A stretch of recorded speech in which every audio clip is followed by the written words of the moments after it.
We are taking lessons learned from a legendary coach here in Tennessee. Pat Summitt was a leader on and off the basketball court. She served as the head coach of the University of Tennessee Lady Vols basketball team from 1974 to 2012 and is considered one of the greatest basketball coaches of all time.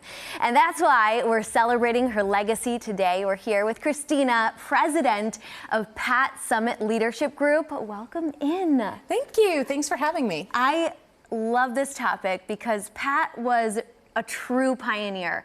I mean, she was a champion for women in sports and really women overall. Explain. Yeah, so I would say if you were asking Pat, she would say she was not a feminist. She was a subversive.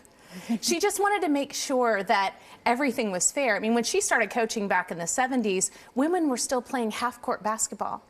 And so she had to go to each of the high schools and say, if you want them to come play for me at UT, they're going to have to play full court because people didn't believe they had the physical stamina to play full court basketball. Wow. And she knew that just wasn't true. People were underestimating women.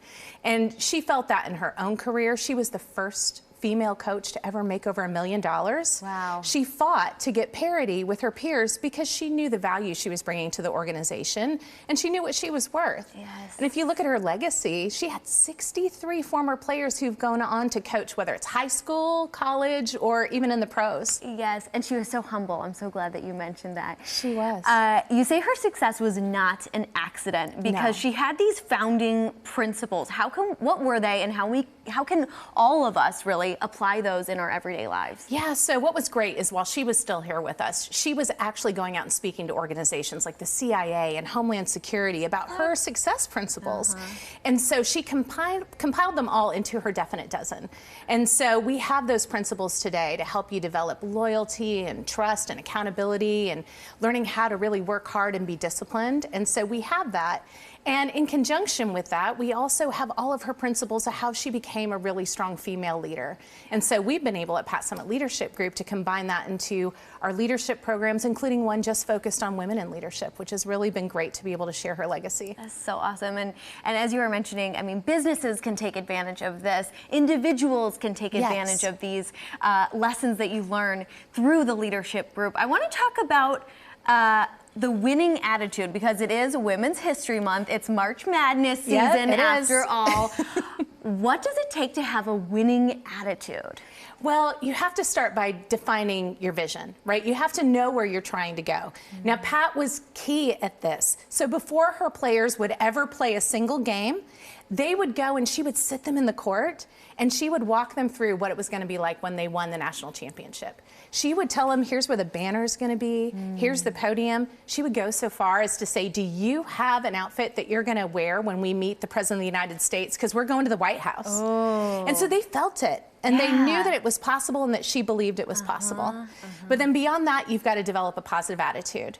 So being positive is key, and it sounds super easy, but there was a recent study by the University of California. Just having a positive attitude can add 7 years to our lives. Wow. Which is incredible. But then if you think about your thought patterns, the same studies have said that 90% of our thought patterns are habitual. We think the same things every single day, but 85% of those are negative.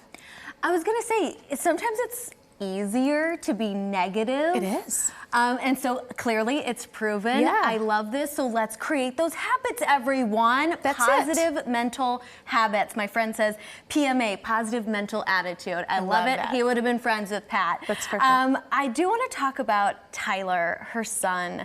You know, obviously Pat, as many of us know, struggled with Alzheimer's. Yes. And it's a disease that so many of us, unfortunately, have been affected by. I was looking at it. He's the same age as me. I can't imagine losing my mother, but he gets to live out her legacy through this group. What part does he play? What role does he play in the Pat Summitt Leadership Group? Yeah, well, Tyler is our co-founder in this group, and he is vital. He is engaging with us every single day, which is incredible. He is the keeper of his mother's legacy, and so it's incredibly important. He is out speaking to groups. He's out talking and doing media and letting people know really what she stood for.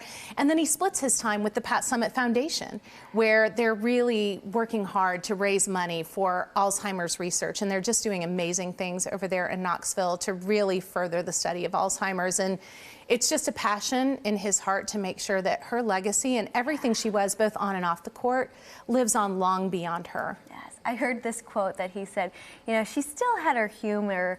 At the end, after her diagnosis, she would say something like, "Oh, I forgot that I had anything wrong with me." And I love that. She always had that, "Oh, I lost an earring." She must be here saying, "Hey, this is a joke."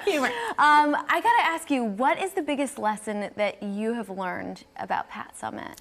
I would say authenticity. When I talk to players who knew her, her peers, people who ran into her at the grocery store, opponents, people who played against her. The same thing I hear over and over again is she just was so authentic. She was just a consistent person. She was humble. She was a lifelong learner. She really learned how to overcome adversity, which obviously came into play when she was diagnosed with Alzheimer's. That really, played a huge role in how she approached that.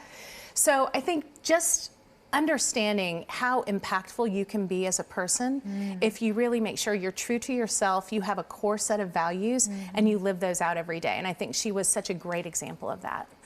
So very well said. Thank you so much. I really appreciate your time, Christina. Yeah. Oh man, Pat Summitt, what a lady. Thank you. Everyone, Pat Summitt Leadership Group is offering 25% off everything in their store during March Madness. Visit PatSummittLeadershipGroup.com.